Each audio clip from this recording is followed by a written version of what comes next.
Assalamualaikum warahmatullahi wabarakatuh.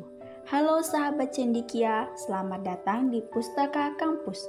Di sini saya akan mempresentasikan tentang biografi singkat sosok pahlawan muslim yakni Khalid bin Walid. Oke, langsung saja kita mulai presentasinya.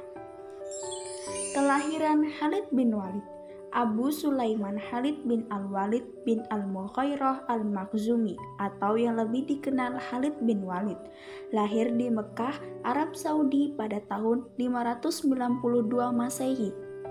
Lalu meninggal pada umur 57 tahun di Homs, Suriah pada tahun 642 Masehi. Beliau adalah anak dari Abdurrahman bin Khalid bin Walid, Sulaiman bin Khalid, Muhajir bin Khalid yang berasal dari suku Quraisy. Khalid memiliki julukan pedang Allah yang terhunus. Khalid bin Walid dilahirkan kira-kira 17 tahun sebelum masa pembangunan Islam. Dia adalah anggota suku Banu Makhzum. Setelah kelahirannya, sesuai dengan tradisi kaum Quraisy, pada zaman itu Khalid dikirim ke sebuah suku Baduy di gurun, di mana ibu angkat akan merawatnya. Saat Khalid berumur 5 atau 6 tahun, dia akan dikembalikan kepada orang tuanya di Mekah. Masa kanak-kanak Khalid bin Walid. Pada masa kanak-kanaknya, Khalid telah kelihatan menonjol di antara teman-temannya. Sejak kecil, pemuda Khalid bertekad menjadi pahlawan Quraisy. Untuk membuktikan bakat dan kecakapannya ini, dia harus menonjolkan dirinya dalam segala pertempuran. Dari masa kanak-kanaknya, dia memberikan harapan untuk menjadi ahli militer yang luar biasa jenialnya. Peristiwa Perang Uhud. Kekalahan kaum Quraisy di dalam Perang Badar membuat mereka jadi kegila-gilaan karena penyesalan dan panas hati.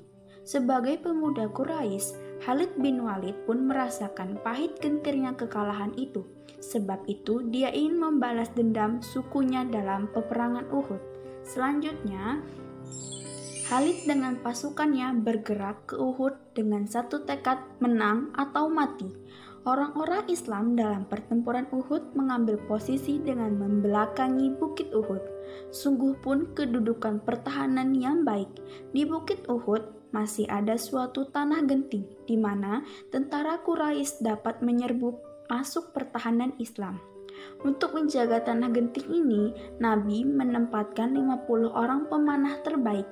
Nabi memerintahkan kepada mereka agar bertahan mati-matian. Selanjutnya, Khalid bin Walid memimpin sayap kanan tentara. Quraisy 4 kali lebih besar jumlahnya dari pasukan Islam, tetapi mereka ragu dan mengingat kekalahan yang telah mereka alami.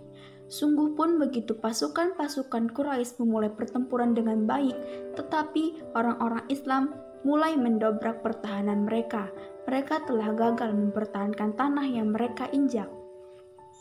Selanjutnya, melihat orang-orang Quraisy cerai-berai, pemanah-pemanah yang bertugas di tanah genting tidak tahan hati. Pasukan Islam tertarik oleh harta perang, harta yang ada pada mayat-mayat orang Quraisy. Pertahanan tanah genting menjadi kosong. Khalid bin Walid dengan segera melihat kesempatan baik. Dengan cepat, Khalid masuk dari garis belakang dan menggempur orang Islam di pusat pertahanannya. Khalid bin Walid telah mengubah kemenangan orang Islam di Uhud menjadi suatu kehancuran. Kisah Khalid bin Walid memeluk Islam.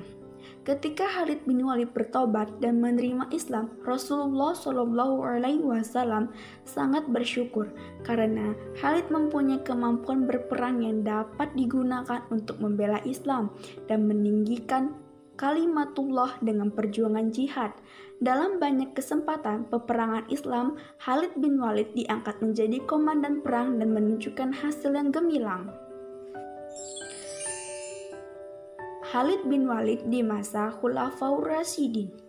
Pada masa pemerintahan Abu Bakar, Khalid bin Walid diamanahkan untuk memperluas wilayahnya Islam dan membuat kalang kabut pasukan Romawi dan Persia. Pada tahun 636 Masehi, pasukan Arab yang dipimpin Khalid berhasil menguasai Suriah dan Palestina dalam pertempuran Yarmuk, menandai dimulainya penyebaran Islam yang cepat ini di luar Arab. Selanjutnya, pada masa pemerintahan Umar bin Khattab, Khalid diberhentikan tugasnya dari medan perang dan diberi tugas untuk menjadi duta besar. Hal ini dilakukan oleh Umar agar Khalid tidak terlalu didewakan oleh kaum muslimin pada masa itu. Pekerjaan dan jabatan Khalid bin Walid. Khalid bin Walid memiliki pangkat panglima tertinggi dengan kesatuan pengawal berkuda dan komando yang pertama panglima tertinggi pada tahun 632 Masehi sampai 634 Masehi. Kemudian yang kedua, komandan lapangan pada tahun 634 Masehi sampai 638 Masehi. Yang ketiga, komandan pengawal berkuda pada tahun 634 sampai 638 Masehi. Militeri gubernur Irak pada tahun 633 Masehi sampai 634 Masehi. Gubernur Charles Kinnarisin. Suriah pada tahun 637 Masehi sampai 638 Masehi. Itu dia biografi singkat tentang Khalid bin Walid. Terima kasih telah menonton. Sampai jumpa. Bye-bye.